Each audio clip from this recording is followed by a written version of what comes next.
Hello जी, जय बद्री विशाल, सत श्री अकाल, नमस्ते, प्रणाम आप सभी को। मैं अवंतिका आप सभी का स्वागत करती हूँ अपने एक नए ब्लॉग में। और आज के ब्लॉग की शुरुआत हो रही है पांडुकेश्वर से, वो भी मेरे घर से। मैं कल पांडुकेश्वर आ गई थी और अपने घर पे आने का मज़ा ही कुछ अलग है। और आज का मौसम भी एकदम साफ है।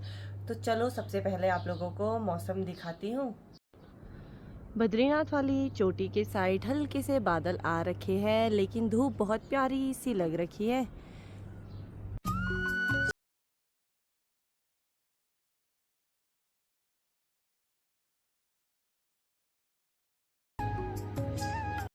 तो अब चलते हैं अंदर। और आज के ब्लॉग की शुरुआत हो रही है सुबह के 9 बजे से। थोड़ी बहुत सफाई वगैरह मैंने कर ली है, क्योंकि कल ही जोशीमठ से आई तो हल्की सी मेरी तबीयत खराब हो रही थी, गाड़ी में होती ही है। और अब फटाफट से नाश्ता बना लेती हूँ, उसके बाद देखते हैं आगे क्या क्या करना होता है आज। तो अभी हमारा नाश्ता भी बन गया है। मेरे जीजू आए थे सबसे बड़े वाले, तो उन्होंने भी नाश्ता कर लिया है और वो भी बद्रीनाथ चले गए हैं। तो मैंने नाश्ते में बनाया है आज आलू का पराठा, आलू का साग और आंवले का अचार। तो हम लोगों ने भी अभी नाश्ता कर लिया है और मैंने हाइड्रा को भी रोटी खाने के लिए दे दी है। और मौसम पूरा ही घना हो गया है, पूरे चारों तरफ काले बादल छा गए हैं। सुबह तक तो अच्छी धूप लगी हुई थी, लेकिन अभी फिर से मौसम खराब हो गया है। हो सकता है कि ये बारिश हो।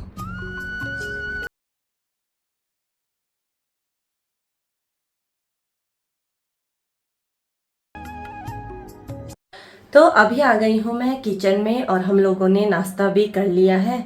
और नाश्ता करने के बाद सबसे पहले मैंने करी किचन की सफाई, क्योंकि आजकल मैं और मम्मी हम दोनों ही जोशीमठ में थे कुछ दिन से। मैं तो पहले पीपलकुटी भी गई थी, तो पूरा घर पापा के हवाले था। तो पापा लोगों से इतनी अच्छे से सफाई हो नहीं पाती है और मुझे किचन एकदम साफ सुथरा पसंद है। तो सबसे पहले किचन को साफ करा और अब बारी है खाना बनाने की। तो आज हम लोग बना रहे हैं राजमा की दाल। तो ये है हमारे घर की राजमा और इसको भी मम्मी ने पीस के रखा हुआ है, ये भी सिलबट्टे में या फिर मिक्सी में पीसा है मम्मी ने शायद। तो दाल को अच्छी तरह से धोने के बाद मैंने इसमें थोड़ा सा नमक और थोड़ा सा आधा चम्मच तेल डाल दिया है और अब इस पे एक सीटी मार लेते हैं। तो जब तक राजमे की दाल पे एक सीटी आ जाती है तब तक मैं अपना सारा काम कर लेती हूँ। फिर एक सीटी आते ही गैस को कर लूँगी ऑफ। इससे दो फायदे होते हैं, एक तो गैस की बचत भी हो जाएगी और जो राजमे की दाल पे हम एक सीटी मारेंगे उसके बाद उसको थोड़ी देर अगर हम वैसे ही रख देते हैं तो इससे दाल भी जल्दी पक जाती है। तो दाल जल्दी पकेगी तो गैस की बचत भी होगी। तो सारा काम करने के बाद मैं फिर से आ गई थी किचन में और मैंने राजमे की दाल पे उसके बाद 4 या 5 सीटी और मारी होगी और दाल पक गई थी। और अब कुछ नहीं करना है, बस नॉर्मल मैंने तेल गरम करने के लिए रख दिया है। इसमें जीरा फिर जख्या जो भी आपको पसंद है, जिसका आप तड़का ज़्यादा पसंद करते हो वो लगा लो। मुझे तो जैसे जख्या का तड़का अच्छा लगता है तो मैं जख्या ही डालना ज़्यादा पसंद करती हूँ। उसके बाद प्याज टमाटर उनको भूनने के बाद सारे ही मसाले ऐड कर लेना है और दाल को फिर डाल देना है, तो आपके राजमे की दाल भी तैयार हो जाएगी।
तो अभी साग अच्छी तरीके से उबल चुका है और अब हम इसमें डाल देते हैं थोड़ा सा कस्तूरी मेथी।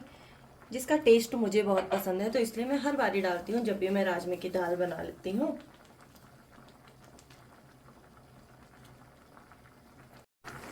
तो अभी हमारी दाल बनके हो गई है तैयार और अब मैं कर लेती हूँ गैस को बंद। तो अभी हम लोगों का खाना भी बन गया है और मैं यहाँ पे पी रही हूँ संतरे का जूस, जो कि सेहत के लिए बहुत ही अच्छा माना जाता है। तो अब बारी है खाना खाने की, तो पापा को खाना दे देती हूँ। तो दिन में हम लोगों ने खाना भी खा लिया था और मैं थोड़ी देर सो गई थी। उसके बाद इतनी तेज़ हवा हुई, आंधी तूफान वाली, कि बहुत ही तेज़। उसके बाद हम लोग बहुत देर तक सोए रहे और अभी शाम के 4 बज चुके हैं और मैं जा रही हूँ फिर से मम्मी के साथ खेत में। मम्मी की मदद भी करनी है थोड़ा।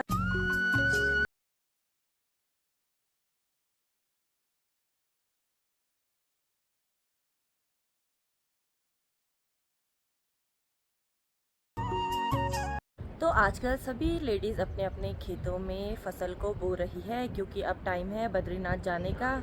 और मैं यहाँ पे मम्मी और चाची का वेट कर रही हूँ, जो कि बहुत लेट आ रहे हैं घर से ही।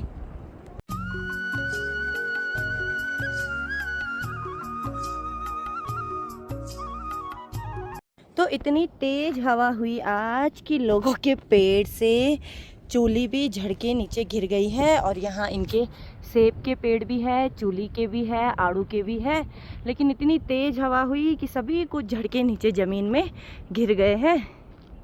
तो हम लोग आ गए हैं खेत में और खेत में आते ही अभी हवा हल्की सी कम हो गई है, उतनी हवा नहीं चल रही है। तो देखते हैं कब तक हम लोग खन पाते हैं। और ये वाला खेत तो हम लोगों ने उसी दिन बो दिया था और ये नीचे वाले खेत में बोना है और ऊपर वाले में और उसके ऊपर वाले में। तो मम्मी आगे वाले खेत में खन रही है और मैं आ गई हूँ राजमा को बोने के लिए। तो अभी जो हम खेत के इस साइड और इस साइड पूरे राजमा बो देंगे फटाफट से।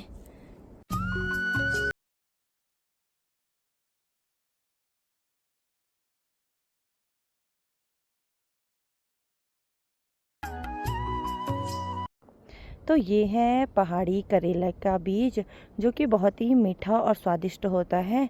तो इसको भी बो रही हूँ खेत में।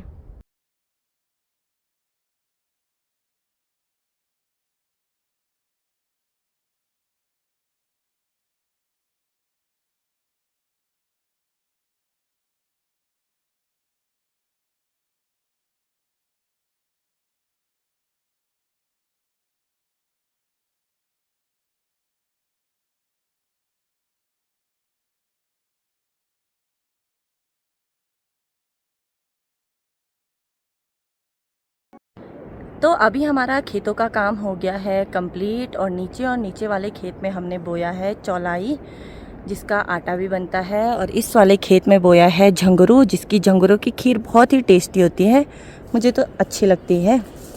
और अब चलते हैं घर को, क्योंकि हमारा सारा काम कंप्लीट हो गया है। तो खेत आने का मुझे आज बहुत ही ज़्यादा फ़ायदा हो गया है, क्योंकि मुझे मिली है मेरी फेवरेट सब्ज़ी लिंगुड़ा की। एक दिन पहले भी मिली थी, लेकिन उस दिन थोड़ी सी मिली थी और आज बहुत ज़्यादा मिल गई है। तो अब इसे ले जाती हूँ घर।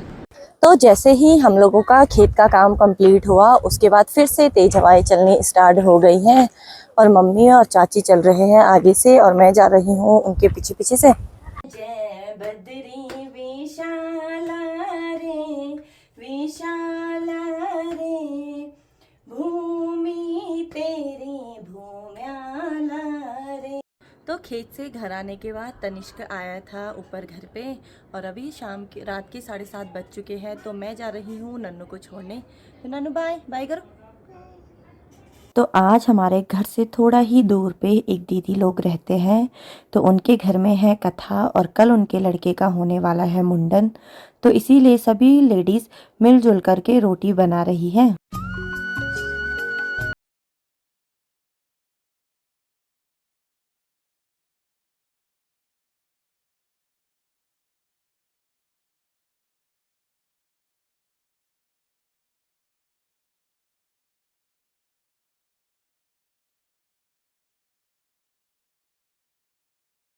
तो मैं आ गई थी नन्नू को छोड़ के घर पे और अब फिर से जा रही हूँ जहाँ कथा हो रही है, क्योंकि सभी लोगों को खाना खाने के लिए वहीं है। तो मम्मी लोग भी जा रखे हैं और मैं जा रही हूँ दीदी के साथ। तो यहाँ पे अभी सभी लोगों पे मेहंदी भी लगने लग गई है। दिखाओ अपने अपने हाथ किस किस पे लग रही।